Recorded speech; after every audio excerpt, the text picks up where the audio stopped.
नमस्कार। मैं आपकी मित्र प्रभात समीर कहानी वाचन की श्रृंखला में आज आपके सामने लेकर आई हूँ अपने कहानी संग्रह मन नहीं लग रहा मदाम से कहानी एक और दायरा। तो सुनिए कहानी एक और दायरा।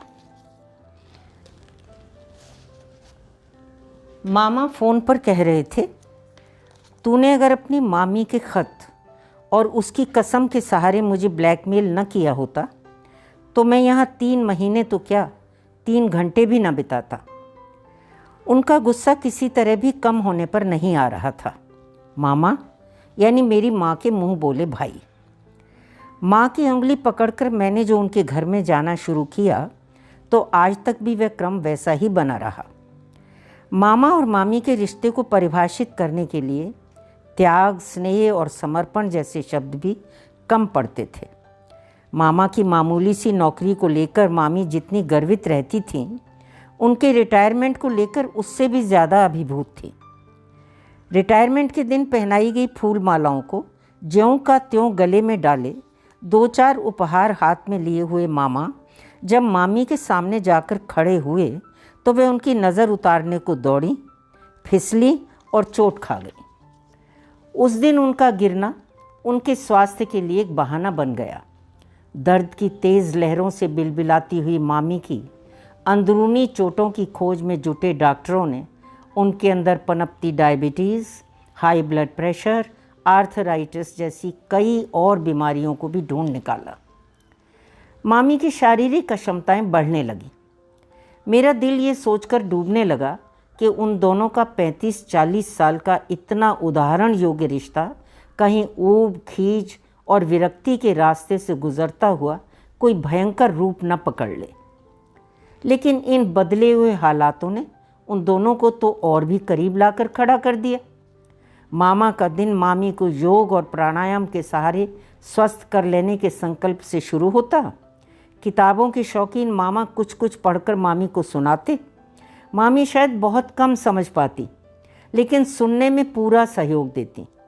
गपशप, शेरो शायरी, किस्सा गोई के साथ साथ ताश, लूडो, कैरम सब चलता। टीवी सीरियल और समाचार चैनलों को लेकर खूब नौका-झोंकी होती। बात बात पर खिलखिलाती मामी और ठाके लगाते मामा को ज़िंदगी जीने के लिए 24 घंटे भी कम नज़र आते। मैं अक्सर कहती, मेरे अधिकार में होता तो आप दोनों को पद्मश्री, पद्म भूषण, पद्म विभूषण सब एक साथ दिलवा देती। मामा कहते, तू तो अपनी मामी को ऑस्कर दिलवा दे। इससे बड़ी एक्ट्रेस तो इस ज़मीन पर पैदा ही नहीं हुई। देखा नहीं, अपने सारे दर्द छिपाकर सिर्फ खिलखिलाती है। मामी पर योग, प्राणायाम, दवाओं का कोई प्रभाव नहीं पड़ा। उनके घुटने और गुर्दे भी जवाब दे गए। चिंता और तनाव से घिरी मामी ने मुझे कई पत्र लिख डाले। वह बार बार लिखती, लाडो, मैं अपाहिज और असहाय हो गई हूँ, फिर भी मरना नहीं चाहती। ये जो तेरे मामा हमारे 7 जन्मों के रिश्ते का हक एक ही जन्म में अदा करते जा रहे हैं, मेरे मरने से ऐसा टूटेंगे कि कोई संभाल नहीं पाएगा। मामी का नाम संतोष था।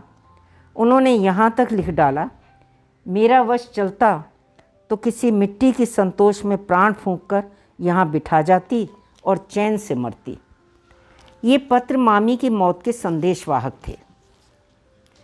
मरने से पहले मामी ने अपनी अंतिम इच्छा मामा के सामने रख दी। कहा, इस बार दीपावली कुछ अलग ढंग से मना लें।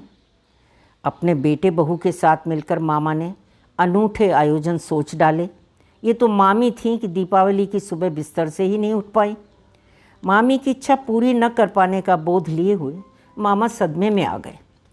रोज़ी रोटी के लिए रात दिन संघर्ष करते हुए बेटे बहू के पास मामा के लिए समय ही नहीं था। मामा के पास समय ही समय था, लेकिन मामी की इच्छा पूरी न कर पाने के आपराधिक बोध और उनके चले जाने के क्षतिबोध ने उन्हें तोड़ कर रख दिया था। अकेलेपन और उदासियों के अजगरी रूप ने उन्हें अशक्त कर डाला था।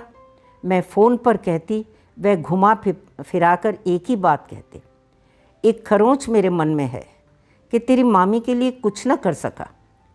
खरोंच कहाँ, वह तो नासूर था जो रिश्ता ही चला जा रहा था। आखिर मैंने ही एक निर्णय ले डाला। मेरी बात सुनकर उन्हें ऐसा लगा मानो मैंने उनकी स्वतंत्रता, सम्मान और अहम की दीवारों को तोड़कर घुसपैठ करके उन पर आक्रमण कर दिया हो। उनका हाथ मुझे मारने को उठा। सतर्क होकर उन्होंने चारों ओर देखा कि कहीं मेरी विषैली सोच का जहर उनके बेटे बहू के कानों में तो नहीं घुल गया। फिर बड़े गुस्से में बोले, ये बात तेरे दिमाग में आई कैसे?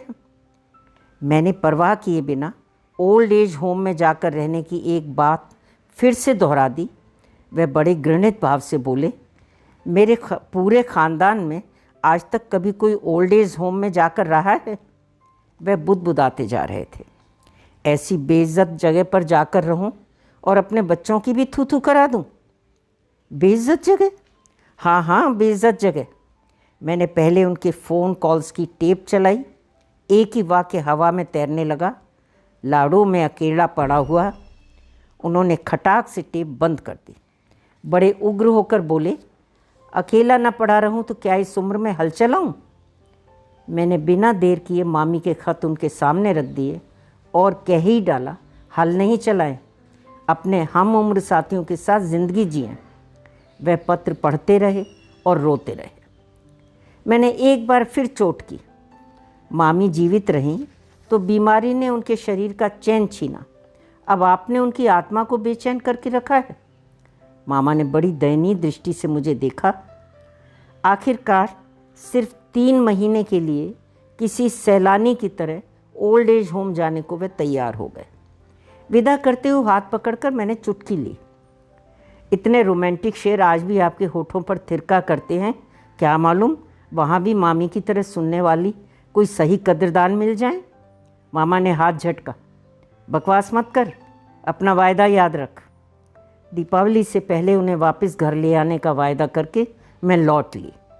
आज उनका फ़ोन और उससे झलकता हुआ गुस्सा बता रहा था कि वे अपने ठहरे हुए जीवन को लेकर ही खुश थे। मैं उनमें जिजीविषा पैदा नहीं कर सकती थी। 3 महीने बाद उन्हें वापस ले आने का निश्चय करके मैं अपने कामों में लग गई। अचानक एक दिन महसूस किया कि कई दिन से मामा ने फ़ोन ही नहीं किया। आशंकाओं ने मुझे घेरा। कहीं बीमार हूँ, कहीं और ज़्यादा नाराज़ हूँ, कहीं वहाँ से निकल ही लिए हों। मैंने घबराकर उन्हें फ़ोन मिलाया। मुझे ढंग से उत्तर नहीं मिला। आवश्यक था कि मैं उनके मन की बात जान पाती। मैं उन्हें जल्दी जल्दी फ़ोन करने लगी। वह फ़ोन उठाते लेकिन बड़ी जल्दी में रहते। अब उनकी बातों में कई एक दोस्तों के नाम जुड़ने लगे। उनका अकेले पड़े रहने और निरर्थक बने रहने का भाव अब लुप्त होने लगा था। फिर भी 3 महीने बाद लौट आने का वायदा वे अब भी याद दिला देते थे। दीपावली से एक दिन पहले उन्हें वापस घर ले आने को निकली तो आशंकाओं से घिर गई। यही सोचती रही कि लौटकर एक बार फिर अगर मामा अकेलेपन और लाचारगी की अंधेरी कंदरा में घुसे तो कोई रिश्ता, कोई ख़त, कोई कसम उन्हें बाहर नहीं निकाल पाएगा। ओल्ड एज होम पहुंचने पर बहुत ढूंढने से मामा एक कमरे में दिखाई दिए। वहाँ मजमा लगा हुआ था। मामा के हमउम्र स्त्री पुरुष हंसी मजाक और ठाकों के बीच में दीपावली की सजावट में लगे हुए थे। मामा एक सीढ़ी पर चढ़े हुए कुछ टांगने में व्यस्त थे। सीढ़ी पकड़े हुए एक महिला कुछ सुनाती जा रही थी और मामा वाह वाह करते जा रहे थे। तभी मामा भी अपनी पुरानी आदत के हिसाब से कुछ गुनगुनाने लगे और फिर हाथ रोककर मुड़कर उन्होंने कोई शेर सुनाया। पहली पंक्ति में ख्वाब बुनने की कोई बात उन्होंने कही और दूसरी पंक्ति में तू भी अपना ठिकाना बना ले जैसा कुछ वे कहते जा रहे थे। जीवन जीने का संकल्प उस वर्ग में अंगड़ाई ले रहा था। मामा भी उसी वर्ग का एक हिस्सा थे। मैं बिना मिले वहाँ से लौट ली।